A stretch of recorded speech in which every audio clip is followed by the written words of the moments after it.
But I want to talk to you about this object. If I got it correctly, you're supposed to pronounce it as Oumuamua, which is actually a Latin name, Hawaiian name for first messenger or scout. And why do I call it interstellar cigar? Well, if you think of a cigar, it's long, elongated, and it's kind of, if you look from the short end, it's kind of small. So anyway, I usually do asteroid research. I did not observe this asteroid, interstellar asteroid, and I tell you why is this asteroid. And this is what you see here is the image you can find everywhere, but I have to tell you it is only an artist's impression. I will show you some pictures, but even with the largest telescopes, 4-meter telescopes and so on, it's just a couple of pixels. I mean, it's really, really small. So you really have no idea how it looks like just by looking at the image. You have to do some other stuff to figure it out. So the solar system is actually a busy place. You don't think about it, and it's not really exactly Star Wars busy. That is, even the asteroid belt where we have a lot of objects doesn't look this crowded, but we actually have a lot of bodies moving around the sun. And the key is they are actually moving. They are orbiting the sun. We have, of course, 8 planets. I'm not going to list them to you. And they have moons orbiting first their planets, and the planet takes them around the sun, a couple of hundred, and we always find something new when we send a probe. And of course, we have dwarf planets, which is a new category. It came up to existence in 2006. And then, of course, one of the well-known dwarf planets is Ceres. In the introduction, you actually saw a flyover of Ceres, which was visited by the Dawn probe. And then, of course, everybody's favorite is Pluto. When I was born, Pluto was still a planet. Some of you probably, most of you probably was already born when Pluto was still a planet, because it got demoted or reclassified in 2006. So, dwarf planet, because although they kind of round, or you could say they are in hydrostatic equilibrium, there are a lot of bodies similar on their orbits, and they don't really behave like Jupiter or, for example, Earth, which is, the neighborhood is pretty much empty around the Earth. And of course, we have asteroids. How many? I cannot really tell you. Our best estimate is there are at least 2 million out there, which is larger than half a kilometer. You have to cut it off somewhere. Half a kilometer seemed like a nice number. Okay. And if you look at asteroids, the largest asteroid, which is asteroid Vesta, it's a little bit smaller than Ceres on the image. And I finally just found my remote, sorry. So it's a little bit smaller than Ceres. And most of the asteroids are kind of small, a couple of 100 kilometers, and it goes down and down and down. We actually observed asteroids in the size range of about 10 meters. So, and the larger you are, the rarer you are, or the smaller you are, the more you have. So hence, is the half a kilometer seems like a good number. And of course, we have comets. And if I tell you about comets, that's what you usually think, something with a nice bright tail spreading out. This was Comet McNaught. It was beautiful, and it had to be on the southern hemisphere, so I didn't see it. And you could see this with the naked eye. It was spectacular. And the estimate is, again, about 100,000 to 10 to the 12, which is, oh my goodness, a million, what's that? Many. Okay. So we have those, and then of course, we have dust in the solar system, and believe it or not, you could see it. You could see it after sunset or before sunset as a line going along the ecliptic right here. And of course, it is dust, tiny particles, micron size, illuminated by the sunlight.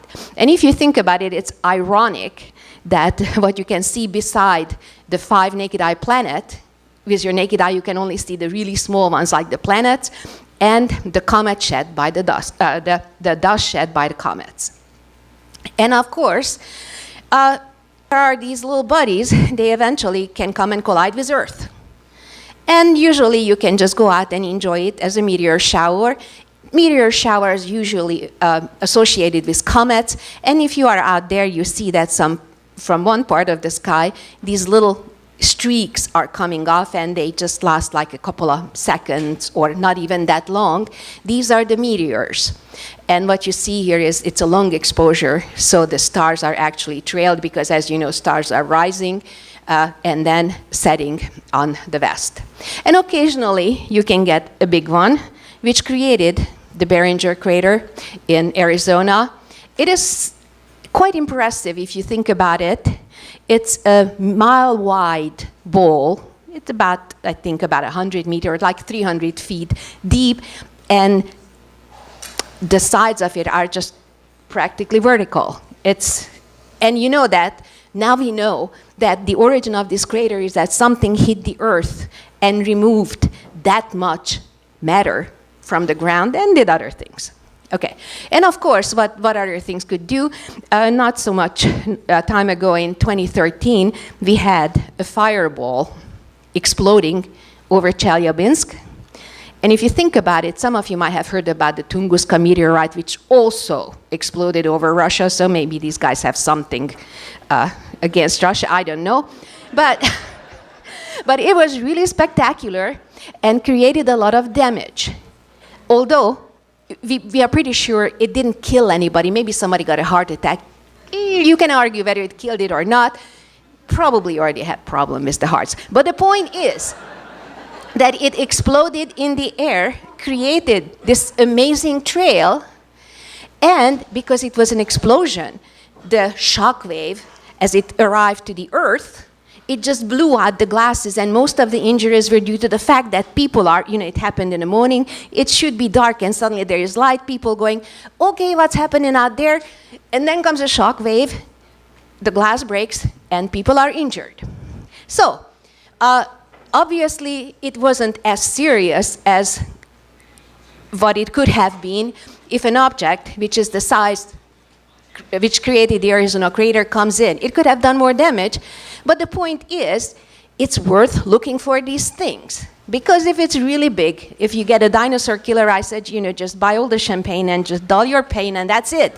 But we actually have the technology to go out and find objects, which is about 140 meters, could a lot of damage.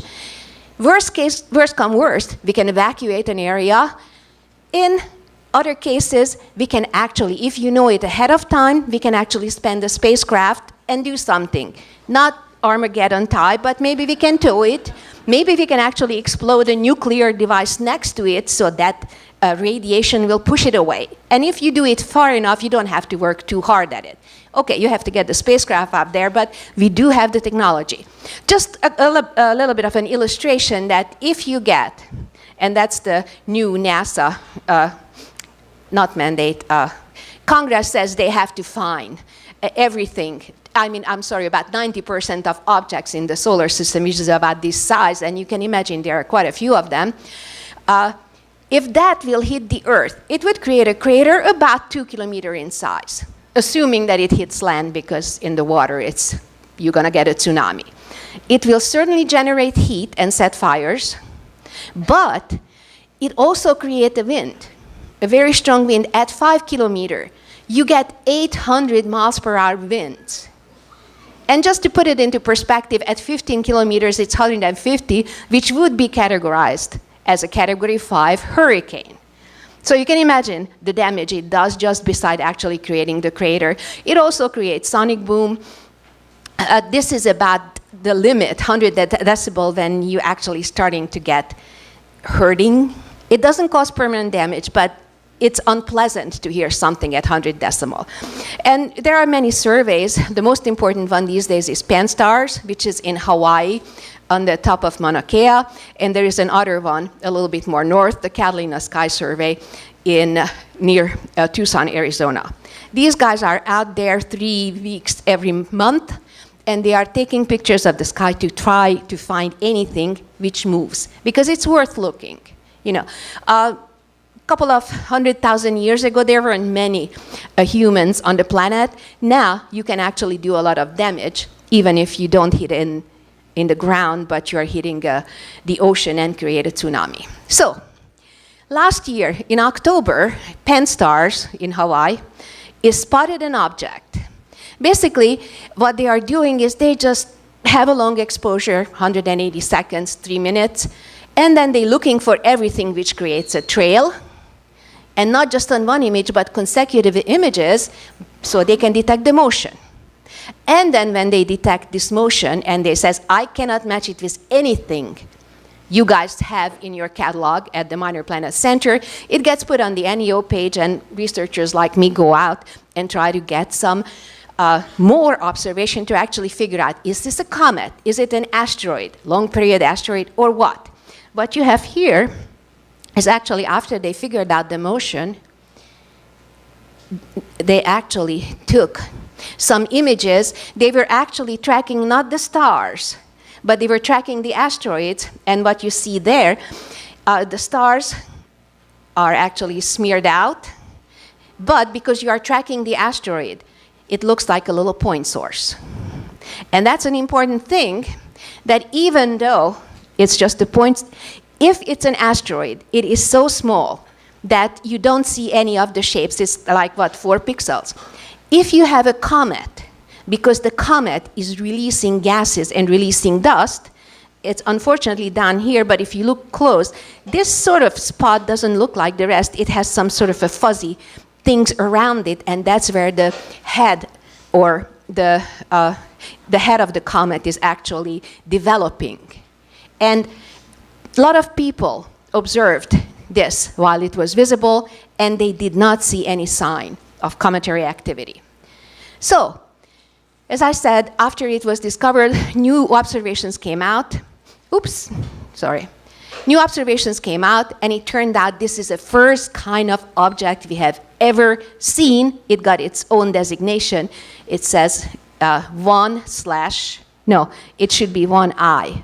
1 as the first interstellar object discovered in 2017, and U1 means it's toward the end of the year. Okay, and it turns out that it came in from interstellar space, swung around the sun, and now it's on its way out. So again, Oumuamua is first messenger in Hawaiian in honor of the Pan-STARRS telescope which discovered it. So, how do we know that it's interstellar? How can you decide that something is interstellar? And I have to talk a little bit about orbits. You know, you have something which sort of looks like a circle. Planetary orbits are very much like this. Mercury is a little bit more elliptic, but they are more or less circular. And then you can have an asteroid which moves, again, around the sun, a slightly squashed ellipse. And then you can even have a more squashed ellipse, which is usually the orbit shape of a short period comet. And then you have long period comets, but I get to that in a minute. Now, how long does it take for an object to actually go around the sun on these different orbits, which does not have to line up this beautifully, it can also come out of the plane, depends on the size of the ellipse. If you have an ellipse which has this major axis, and if I put here instead a circle with the same diameter, it would actually complete an orbit exactly at the same time. So it doesn't depend on the squashness, just on the size of the major axis. Now, how can we tell the difference? Imagine you usually start to see things when they are the brightest, and when is something brightest? When it's close to the sun. The brightness of these objects is actually determined by how far they are from the sun. That means how much light they get, and how far you are from that object when you're observing it. So, first night, here is the object. Second night, here is the object, and you can imagine, because we have measurement errors, that it's kind of hard to tell the difference between this and this. But if you wait and it goes a little bit further, now it's crystal clear that it cannot be these two, so this is a short period comet in this case. So, but it's not always practical. It's not always practical. What you can say, and we know that since Newton, that basically the eccentricity, how much this ellipse is squashed. If they have the same size, the same semi-major axis, but one is squashed, then its velocity, how fast it moves on its orbit, it's changing. And if you are looking at a moving object, you can actually measure its speed, its velocity, and determine something what is called the eccentricity. And based on that eccentricity, you can actually determine the type of the orbit. You can distinguish between, different ellipses. Circle is a very special ellipse. Eccentricity is 0. What we usually call an ellipse is between 0 and 1. You also have a special case called a parabola, where the eccentricity is exactly 1, and you have a hyperbola, and of course, most of you know that there is on the other side a pair for this. The eccentricity is larger than 1. We have seen, because Jupiter can actually sling things around, can speed them up a little bit, we can see in objects with eccentricity a little bit bigger than 1. But when you do it for Oumuamua, its eccentricity is 1.2. We have never measured anything natural moving in a solar system with eccentricity this big, which means that Oumuamua is not bound to the sun. It came from the galaxy, swung by the sun, and now it's heading out, and it's gonna just keep going and going. One way to think about it, that if you have something on an elliptical orbit, its total energy, the gravitational and the kinetic energy, is less than 0. You are bound. When you are exactly 1 eccentricity, then it's 0.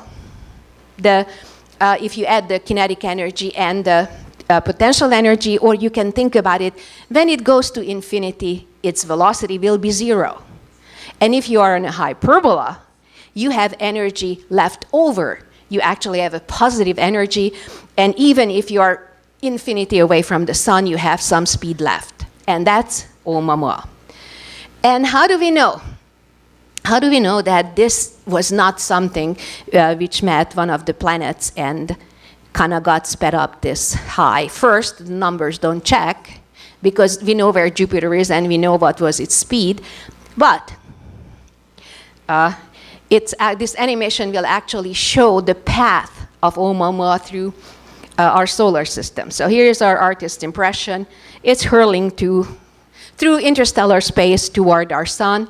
You see Orion right there. It actually was coming from the direction of Vega. And now it's crossing Pluto's orbit. There is Jupiter's orbit. I'm sorry, it's as far as that. You're looking from above. And now it's coming close to Mars' orbit. And as you see, it goes through the plane and then swings around and comes back. Okay? I know it's a little bit artistic, but the point is it comes this way, it gets turned around, and then it will just head out toward Pegasus on the other end of the hyperbola. But the reason I'm showing is to you that it's actually coming almost perpendicular to the plane of the other planets. So the chance that it actually met something on the way is very, very small. Okay, so, and I don't know whether you had a chance to look at it, but there are the dates. Basically, as I told you, it was discovered in October 18, plus 1 day when they put it on the list. And this whole thing, we started to see it by the time it actually, so it come from above the solar system, then down below the plane of the solar system, right around Mercury, actually inside Mercury's orbit. The sun really, really changed its trajectory, so it actually curved back up, and now it's heading away. This whole business happened in less than like 2 months. So it was boogieing really fast. Its speed, I think, when it went by the sun was about 45 kilometers per second. Don't quote me on that, but it's in this order, which means if I say like 1 Mississippi, it's Georgetown, or I don't know, San Marcos. It goes that far. So you have a feeling about how fast this thing was moving. Anyway, so what did we learn? Well, we only had a couple of pixels. We only had the light coming from it, but luckily, and Chris already talked about spectroscopy. Sometimes things emit light, and you can learn that way. But if you know what light is illuminating this object, which was the sun, then you can figure a little bit out about its composition by what's missing from the sun's, from its spectrum. And it turns out that it's similar to something what we call organic-rich asteroids. It's really dark. Dark means it spent a lot of time in space because the lighter materials or the molecules actually can break up and kind of sort of expose the carbon in them. Carbon is reasonably, although Chris said it's not that common, but we have enough in our solar system or around other stars that this carbon is exposed and you see some sort of a dark surface. And it is similar to either, as I said, comet or dark asteroids. It also has a complicated rotation. How do we know that? Well, I will show you on the next slide, but basically if you look here at the bottom of the slide, you see that it's changing. Its brightness changes about 2.5 magnitudes. It means it's a factor of 10 change in brightness. So it goes from brighter, fainter, brighter again, and so on and so on. Why, if it doesn't give out light, what's happening? It reflects sunlight, and depending on how much of its area is showing toward the sun, that determines how much light you get back, and from that you can actually figure out the rotation. And it turns out that it has a very large, because it has this factor of 10 changing, it has an aspect ratio that is the biggest dimension to the next smallest dimension is about 10 to 1. Some people are skeptical and they say 5 to 1, but in any case, none of our asteroids which we actually observed has this kind of aspect ratio. So it's kind of a unique body. So that's what we learn by looking at just how the brightness itself, and you don't have to see the object to see the brightness change, and that's what we did. And because, based on how it reflects the light, we figured out that it looks like dark asteroids, we were able to estimate the size. Now you have to take this with a grain of salt because, measurement errors and, it sort of looks like asteroids, so we assume that it has the same reflectivity. And from that, you can kind of figure out that here is your little cigar, it's 10 times longer this way than this way, and the longest dimension is about 400 meters. So, here I would ask you to kind of squint, to kind of measure, to smear out the image. This is actually a radar image, but it basically shows the rotation. And if you can just kind of squint a little bit, you can see that sometimes it looks brighter, sometimes it looks fainter, depending on how much of this radiation is coming back to you. And that's how we can actually figure out the rotation rate, and how much it changes. From that, we can actually get the aspect ratio. Now, because it has such a funky shape, people thought, oh, maybe it's an interstellar spacecraft. Let's listen. And they did. And they did. And it turns out that if it's an interstellar spacecraft, it's dead. Its motion completely consistent with the gravity. It's totally consistent with gravity, and also it does not show any extra radiation in the radio. It does not try to communicate with us. So what's more likely? Is it an interstellar spaceship, or it's actually an interstellar asteroid? What we know about civilizations and life appearing, it is an interstellar asteroid. So was this unexpected? Well, it turns out what we know about the formation of the solar system, we always have these little bodies running around, and some of them get ejected by bullies like Jupiter. That's the biggest object next to the sun in our solar system, and if something comes around under the right circumstances, it could be swung out of the solar system. Now, so we expected that these things are running around, but we did not expect that it's gonna be an asteroid, because icy bodies are easier to eject, because they are already further away from the sun, so you don't have to give it that much energy to actually get it out of the solar system. So, the problem is Oumuamua doesn't seem icy. There are some ways to wiggle out of these problems. if you have binary stars, you can eject more stuff, or because Oumuamua was in the interstellar space for at least 600,000 years before it actually entered our solar system, basically it can get a really thick crust. And because it just spent a little bit of time around the sun, it did not have enough time to warm up and get to the fresh ices and create this coma. But it turns out, so the big surprise is that it's asteroid, not a comet, we expected. However, calculations show that these interstellar travelers does not have to be very rare. We have like 1 every 300 cubic astronomical unit. That is, if you take a cube the size of the Earth orbit around the sun, that is the semi-major axis of Earth orbit, and cube it, you should find at least one brighter than about 19 magnitude in that space.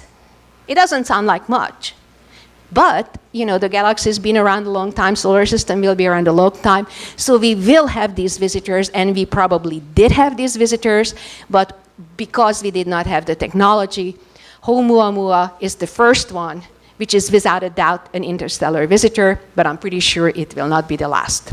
Thank you.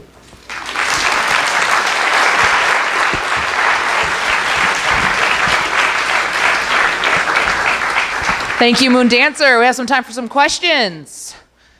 NASA shirt. What is the largest size of body that can, unbound bodies that can come in and fly through? Can there be planets or stars that are unbound? So you're asking what is the biggest size which could come in? Well, we have seen rogue stars, brown dwarfs around that, in between stars. If you're looking for something like this, the larger it is, the rarer it is. And you probably wouldn't get larger than Ceres, which is a dwarf planet, or actually a much better idea is Vesta, which is about 500 kilometers in size. That's our largest surviving planetesimal from the formation of the solar system. You're not going to expect probably much larger than that. You probably should expect smaller ones because earlier in the formation of the solar system, these are colliding and they're still colliding and breaking up. So I don't know whether that answers your question. That's just, and again, that applies to stars like our sun. If you have a more massive one, I don't know what kind of planetesimals you actually build up. You might, because you do build them up, but it gets dispersed in a couple of million years. People are trying to do estimates, but basically it's more likely that if you see a small one. Yes. How catastrophic would it have been if Oumuamua had hit the Earth given its velocity inside? Bad. It would have been bad. Because if you think about it, there is a size that determines the mass, but it goes with the square of the velocity, all the energy you deposit, and by the time it went around the sun, it had 45 kilometers per second. Maybe around the Earth orbit, it wasn't that big, but it still was in like 20 or something. And let's see, the Tunguska meteorite, the Tunguska event, was basically a body which is 100 meters in size. 100 meters in size, and it pretty much killed everything the size of Washington, D.C. I would say this is, okay, it's probably more elongated, but it has about the same mass, but it would have velocity, which is at least 4 or 5 times larger. So it would have caused some damage and probably loss of life. Yes? Ooh, you get to choose. Yeah. I know the solar system is moving through the galaxy. So we only see 90% of our solar system. How are we looking for something coming from the outside? Are we even Well, we were just looking for things running around in our solar system, and it just happened that we found this thing. We just happened to look, Pan-STARRS was looking at the right time. We expect that, but we expect them to be dark, so it's hard to see. Although it's theorized that they are there, you know, one, what was it? It was like 1 in every 300 cubic AU. It's not that dense. It's not that dense. So you are not searching for these things. When we are looking, and as you're looking, if something comes in and it's bright enough, we'll probably see it. But not because we are looking for interstellar ones, but we are looking for something which are much closer and could hit us. With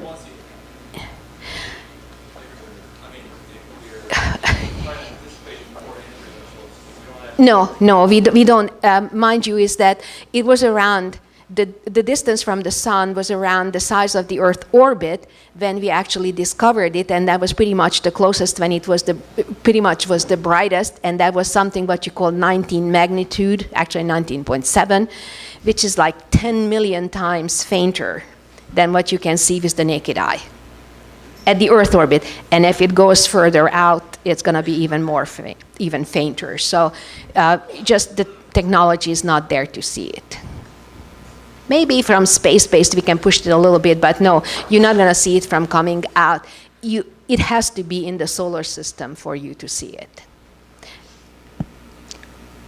One more question. You do it. Sure. How strong and dense are meteoroids? Are they like granite rocks, or are they more like lint balls? If you think about the meteorites we find on Earth are actually range from light, a porous rock, to iron. That is basically a proof that these are actually broken up parts. It's parts from a broken up larger body. So you really have a wide range. Now, iron meteorites are much less rare. It's about much more rare. It's about 15%, up to 15% of the total meteorite populations we looked at. These are mostly rocky. So think about, 3 grams per cubic centimeter or something like that, and up to the density of the iron. Okay, great. Let's thank Moon Dancer again.